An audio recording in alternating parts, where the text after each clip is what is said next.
Howdy, welcome back. I'm Steven, and this is FWP Reviews. Today is the inaugural episode of a new series, FWP Essential Series. It's nearly as simple as it sounds, as it is just movie series that I deem essential as opposed to just individual movies. The only logical start to a series like this is one of my favorite series of all time, the How to Train Your Dragon Trilogy.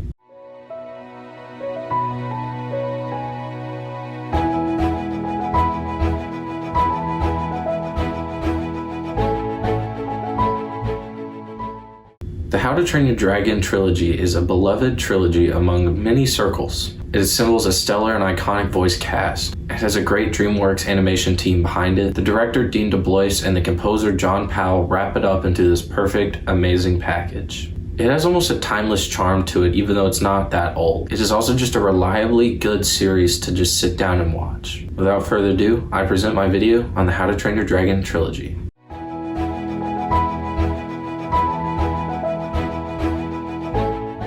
The only logical place to start is the first movie. The first How to Train Your Dragon movie is the birth of one of the most iconic movie friendships of all time. Before we get to that though, we've got to set the scene. And with one of the most well done opening scenes I've ever seen in an animated movie, we get all of that setup done with ease. The opening scene is exciting and action-packed, and it really sets the stage effectively. It is also backed by the song This Is Burke, which has some of the best cues in the entire score for this movie. We get a pretty effective look at the life that's going on in this small yet incredibly violent village. Hiccup is our main character, and one of the strengths this first movie has is we see him growing into himself, not as much physically as we do mentally. He becomes smarter and more strategic in his actions. We see how his incredible friendship with Toothless helps develop these strengths while also giving him a newfound awe for the world that he might not have ever imagined possible. When we really see the montage where Hiccup and Toothless become friends, it really just makes the viewer feel. It's not just a montage thrown in there to push the story forward as much as it is to perpetrate the themes. It elicits a similar emotion, at least in me,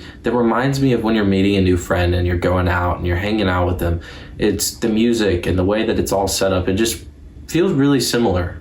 The mastery and magic that you feel when you see the flying in this movie is a really effective thing that the animators have done to make it feel like you're kind of flying in a way when you're watching the movie. The excitement and adrenaline pumping action can never outweigh the awe for the world that something like this would put on the viewer, or in this case, the character. The song from the first flight is of course spectacular. Speaking of flights, the romantic flight is where we see Hiccup and Astrid's romance begin to bud. This serves as a very effective foundation for one of the best romances I've seen in an animated series. They've got a pretty decent chemistry, all things considered, and it lets Astrid, the girl in the relationship, actually be herself instead of becoming a fragment of herself to be with Hiccup. I'm getting ahead of myself though. This movie has all of the high-flying action and excitement you could want. It starts this classic trilogy off with a bang. It's of course backed by the first of 3 amazing scores. This movie will forever be a classic origin story for me.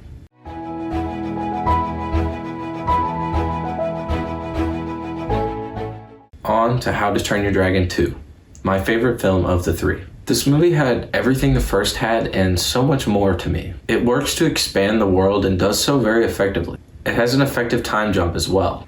In this series, there's something just so special about the openings to these movies. Dragon Games, which is how we start this movie, contrasts so well to the first movie's opening. It really helps to exemplify what the world building is while keeping the focus of the actual narrative on the characters. Hiccup has been asked to be the chief, and we're seeing him try to cope with that burden. We all know that he would be great at it, even if Astrid would have been better, but it's not about that. It's about how he sees himself, and that's kind of where this movie goes with that thought. In this movie, we see his mother return to his life, and that was a surprising yet extremely effective move for the movie. It creates for some incredible connections and interactions throughout the next 2 movies.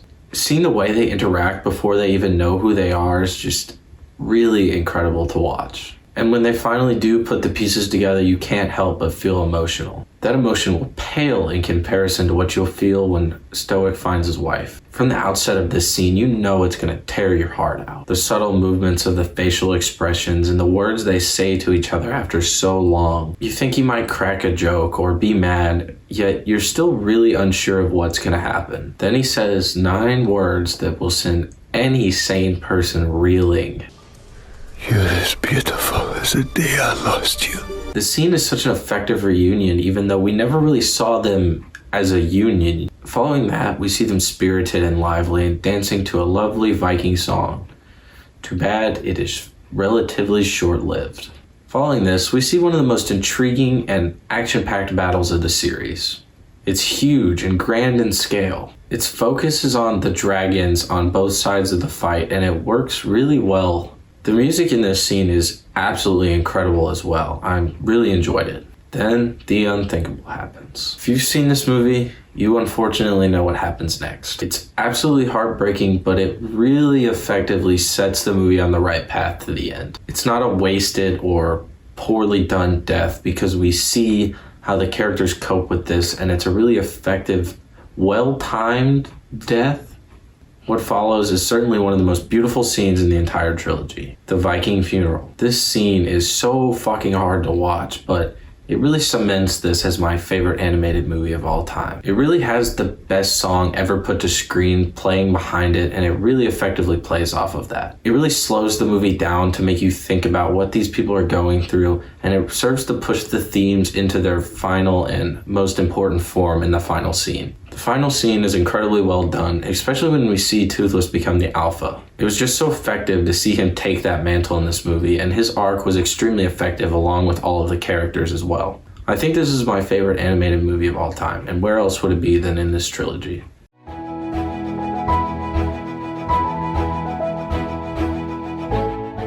The third movie marks a distinct tonal shift in my opinion. In 2019, we in the movie watching world saw what everybody called the year of goodbyes. One of the goodbyes was that we had to say goodbye to this trilogy at long last. This wasn't the only goodbye said pertaining to this movie. The goodbye we see in this movie is even harder to watch than letting go of this trilogy. This movie all too effectively builds to the goodbye of Hiccup and Toothless. In hindsight, it was inevitable.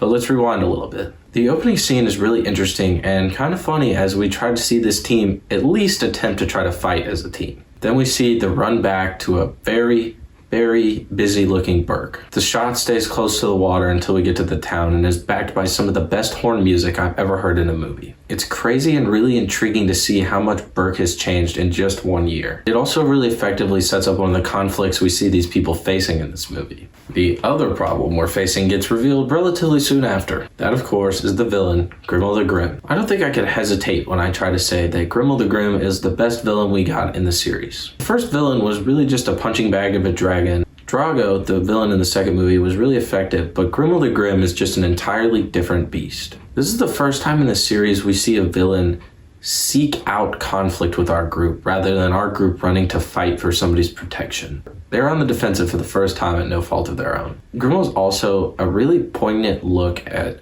what Hiccup could have become if he had killed Toothless where he lied. It's a really effective dichotomy, and it's really effective to see how it breaks down the fundamental themes that we've been seeing unfold in this movie, as well as the previous ones. The Exodus and Finding New Burke is really interesting to watch. I found some of the best banter and jokes to be hidden in this segment, but I also think that it was a really effective narrative device. The hidden world, which is what this movie is named after, sure does stay hidden a lot. When it is revealed, my God, is it beautiful. The Hidden World song and scene and animation are just the perfect trio. I completely fell in love with this series all over again during this scene. It also really effectively brought to the forefront the main purpose of this movie, which is Hiccup and Toothless having to let go of each other. Hiccup and Toothless having to say goodbye is one of the hardest things we have to watch in this series. After a huge battle ensues, we see that Hiccup, along with everybody else, knows what they have to do. The only way they know their dragons and their loved ones really at this point can be safe is if they go to their own hidden world. We see the exact reflection of the forbidden friendship theme as we hear the main theme of the movie play on a quiet and serene piano. It brings the idea of a forbidden friendship full circle as we realize the forbidden friendship all along was really that there was no practical way for these poor animals to live in this horrible world. As we see them let go, it's absolutely devastating. The closing scene is one of the most emotional movies in the series, I would say. We finally see Hiccup and Astrid tie the knot in a beautiful wedding. I'm still a little bit upset we didn't see the return of romantic flight, but the scene is beautiful nevertheless. We then see an older, bearded Hiccup return with Astrid and his 2 kids to the hidden world. We see the return of both forbidden friendship and test flight in this scene. Great selections, by the way. We see the way that Hiccup and Toothless both light up when they realize they recognize each other. Despite us having to see them say goodbye, we know from this scene that their bond is undying. They will carry parts of each other into the future because that's what friends do. We get to see his two kids enjoy what they fell in love with not so long ago. The music builds and builds, and the beautiful and incredible trilogy has come to an end. With that, I'm gonna go have a cry for a few minutes. Next week, I'll be doing an FWP Essential episode on Man of Steel. We're approaching the release of Zack Snyder's Justice League, and I'm excited. I think. I don't want to get too excited though. Don't want to be disappointed again. Until then, follow my Instagram at FWP Reviews 100 for daily written reviews about the newest movies. Until next time, this is FWP Reviews signing off. Thank you guys so much for watching, and I'll catch you all in the next one.